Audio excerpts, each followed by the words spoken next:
Welcome back to another one, you guys. If you were new to the channel, my name is Andrew with Younger Toyota in Hagerstown, Maryland. For more information on our inventory, please feel free to check out the link in the description box below. And so today we're in the brand new 2023 Toyota Sequoia because this has been completely redesigned for 2023. This is a large 3-row SUV that you could take the whole family on vacation with, of course, since it's getting warmer out, but also shares the same underpinnings as the Toyota Tundra as well. So ultimately in this video, we will be testing out and going over everything about this one. So having said that, what do you guys say? Let's just go ahead and jump right into it. And as always, let's start with pricing. And so as you can imagine, there are several different trim levels for the 2023 Sequoia.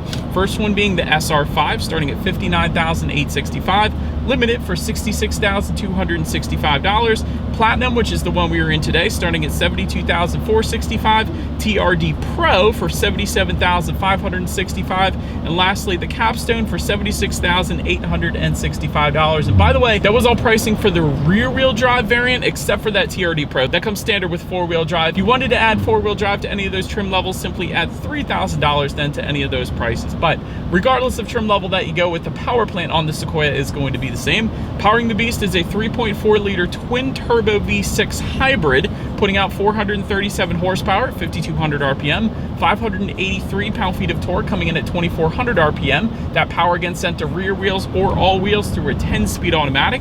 0 to 60 time coming in at approximately 5.6 seconds. We'll give that a shot here in a little bit. With MPG numbers coming in at 21 in the city, 24 on the highway for the rear wheel drive at least, 19 city, 22 then on the highway for the 4-wheel drive, taking regular unleaded fuel. But so now, before we do any kind of fun acceleration test here in the Sequoia, I wanted to mention to you guys the drive modes. There's actually a circular dial located directly behind the shifter. If you turn that to the left and the right, you got Eco, Normal, Sport, and then there's also a tow and haul mode button as well. So ultimately adjusting things like the shift points, the throttle response, and the steering sensitivity. So now having got all of that out of the way, what do you guys say? Let's go ahead and put the Sequoia to the test. Let's find a straightaway and let's see how quickly we can get our new 2023 Sequoia here up to speed. All right, 3, 2, 1, go! Okay, this thing is moving. That is fun.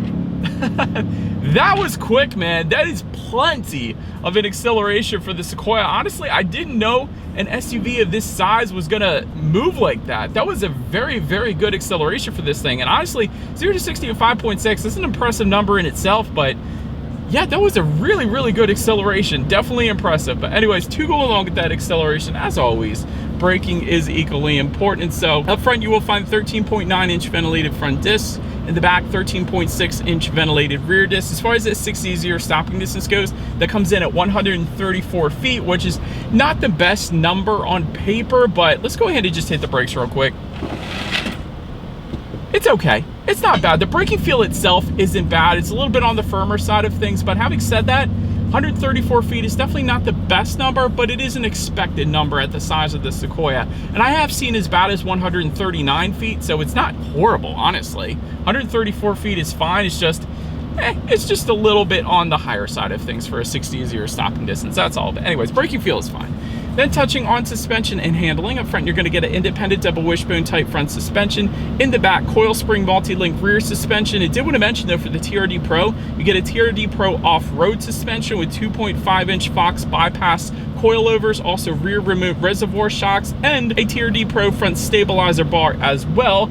And I did want to also mention a little optional suspension component being the adaptive variable suspension with air suspension that's going to be available for the Platinum and the Capstone in case you were interested. It doesn't come standard on any particular trim level, but it is available. Essentially what that is it monitors each shock absorber individually, not only adjusting to the road imperfections, giving you a smoother ride, but also tightening up that suspension during heavy cornering, giving you better handling as well. So really giving you the best of both worlds. So that's one where you will definitely notice the difference in ride quality especially. So if you want the smoothest ride, go with that option. So speaking of, as far as ride quality goes, it's been great in my short little test drive here today. I've had absolutely no issues. Having said that, just turning a little bit there's a decent amount of body roll as expected in an SUV of this size. So you get a little bit of that. So obviously you're not going to get the very best handling. Not that anyone's going to be taking the Sequoia to a circuit track anyways, but there is some body roll. I just wanted to say that. As far as cabin noise goes, it's it's actually really, really good. Now I have the AC on, so you might be hearing that, but as far as road noise and wind noise goes, it's almost non-existent. And that's partly due in part because there is an acoustic laminated front windshield. And I did want to also mention, if you go with the capstone at least, you also do get acoustic laminated front side glass. So I don't have that one today, but we do have the acoustic laminated front windshield. And like I said, cabin noise has been definitely on the luxury side of things without a doubt. As far as steering feel goes, it's definitely on the looser side of things as expected in an SUV. So it's not a bad thing. It's as you would expect the steering feel to feel like in the Sequoia. I'll just put it that way. Then touching on visibility, I can see actually perfectly fine out my rear view mirror right now, and that may be due in part because the third row seats are folded down, so we got no third row headrest up right now. We'll have to take a look at that later maybe, but rain sensing windshield wipers will come standard on the platinum trim level and up.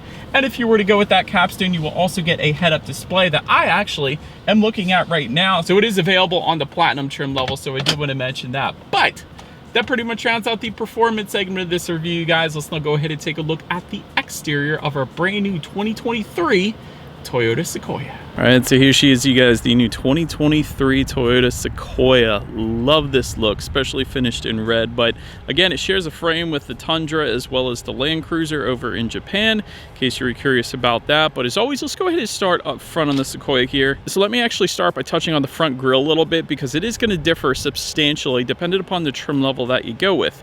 For example, the SR5 is going to give you a black horizontal bar front grille with some chrome surrounds. The Limited is going to give you a gray front grille.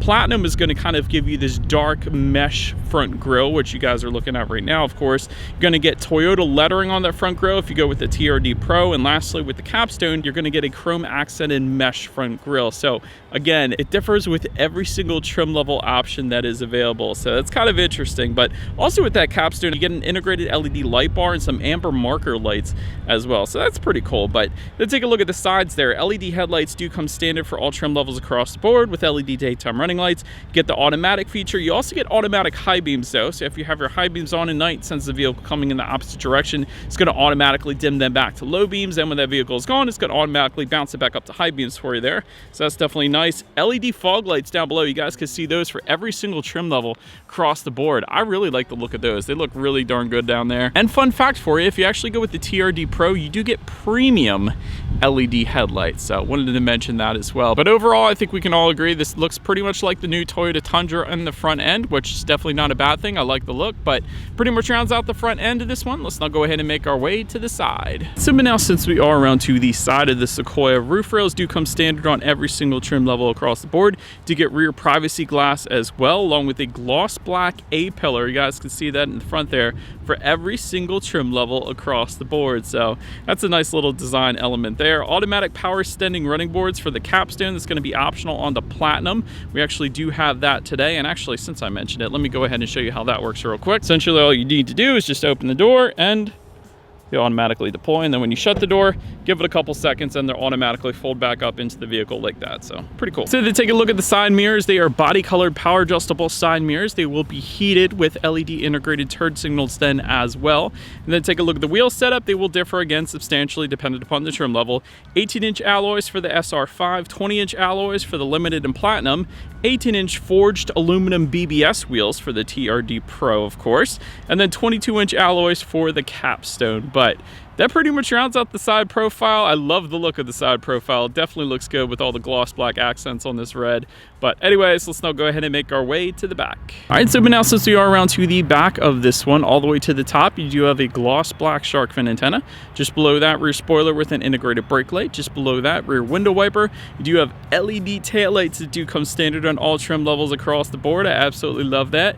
Got that Toyota Sequoia lettering spelled out horizontally on the rear liftgate as well. Definitely looks good. By the way, if you were interested in towing with the Sequoia, you can do that. Max towing capacity available on this one actually comes in at a very impressive 9,520 pounds. So that is not too bad either. One of the coolest things on the tailgate of the Sequoia I want to show you guys is there's actually a button to kind of flip up that rear glass. It's almost a hidden button, but if you press that button, you do have the ability to go ahead and flip up the rear glass. Makes for easier loading, I guess, if you wanted to do that. Or you could just let the breeze in, I guess. If you park at a beach, you can just back into the ocean, I guess, and check out the view. So that is a wonderful feature I love on the Sequoia. So Let's go ahead and shut that. Anyways, last thing I wanted to mention to you guys, underneath here, you do have a single exhaust outlet tucked away underneath on the driver's side there. So having said that, I do believe you guys know what we have to do next. As always, here is that exhaust clip.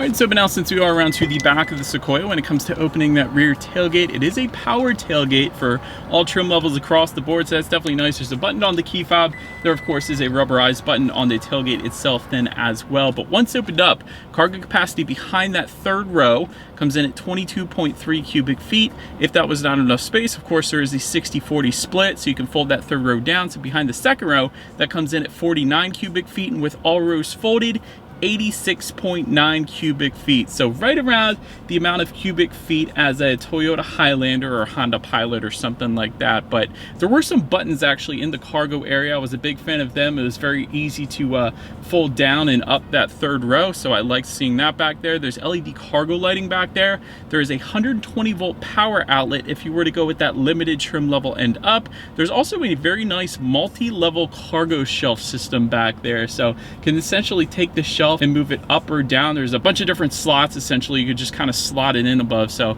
that was pretty cool. But so then making our way up to the third row legroom, that is going to come in at 33.7 inches. For reference, I'm an even 6 feet tall. This is how much space I have back there. Of course, rear ventilation is going to come standard. There's vents on the kind of roof of this thing for all three rows. And by the way, those second row seats actually slide up to 6 inches forward and backwards. There's actually buttons for those third row passengers to do that. So if they need a little more legroom, that is one simple way to go ahead and do that. There are some cup holders back there. There's actually rear charging ports for those third row passengers as well, which you definitely don't always find. And one thing you almost definitely don't find in third rows of other SUVs, there are third row side window sunshades. Typically that's just a second row thing, if it even comes with it, but with the Sequoia, you got third row side window sunshades, so that was pretty darn cool to see back there as well. But anyways, then making our way up to the second row legroom, that's going to come in at 39.2 inches. For reference, I'm an even 6 feet tall. This is how much space I have back there.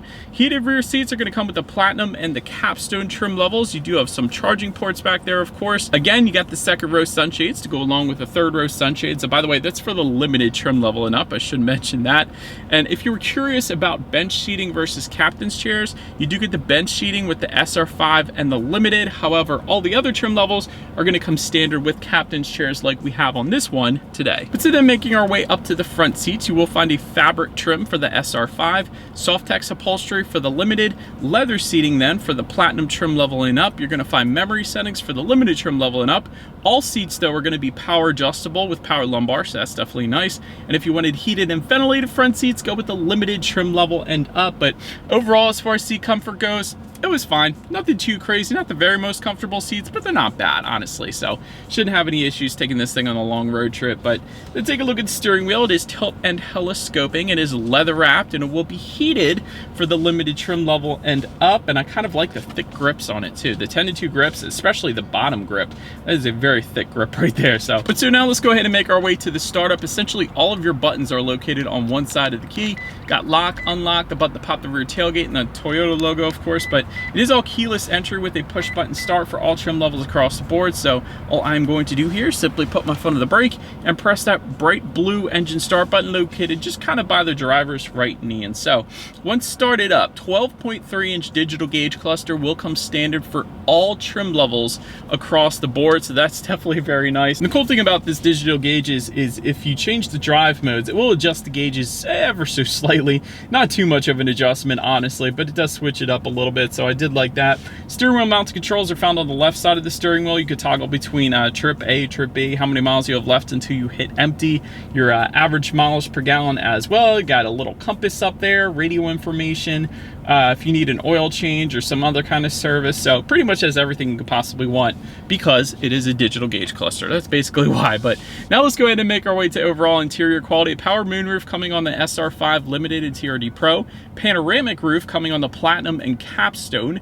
LED interior lighting for all trim levels across the board. Wireless phone charger for the Platinum trim level and up. home link controls for all trim levels across the board as well. I love that, and that can be found just below kind of this frameless rear view mirror, so big fan of that as well. And since we're up here, we actually have an overhead sunglass holder here on the roof of this thing, so I like that. Overall, as far as interior quality goes, it's not bad. It's pretty much finished like the interior of the Tundra. So if you've seen the interior of the new Tundra, that is essentially what you're looking at. You do have some cool platinum lettering found just above the passenger side glove box. I would imagine that would change depending upon the trim level that you go with, obviously. I like the blue contrast stitching. It matches with the blue engine start button. Since this is a hybrid, it's going to be a lot of blue accents. But just to the right of the shifter, that's where your wireless phone charger is located. A little bit of storage there. You do have dual cup holders as well. And within the center armrest here, there is an absolute ton of space, as you would imagine, because of the size of the vehicle. There's some coin holders in there. There's a couple USB charging ports actually as well. But so now let's go ahead and make our way to the infotainment, the tech here. 8-inch color touchscreen display is going to come on the SR5 trim level only. However, all other trim levels are going to get a 14-inch color touchscreen display, giving you Bluetooth and audio streaming, Android Auto, Apple CarPlay as well. And by the way, that's a wireless Android Auto, Apple CarPlay, so that's even better. You can check out some driving statistics up there if you wanted to, along with your radio information. So when it comes to the sound systems, there's going to be an 8-speaker sound system for the SR5 Unlimited, and then a 14-speaker JBL sound system for the Platinum, TRD Pro, and Capstone. So having said that, what do you guys say? Let's go ahead and turn on the radio today. Let's see what we got planned, and let's test out the clarity of this one.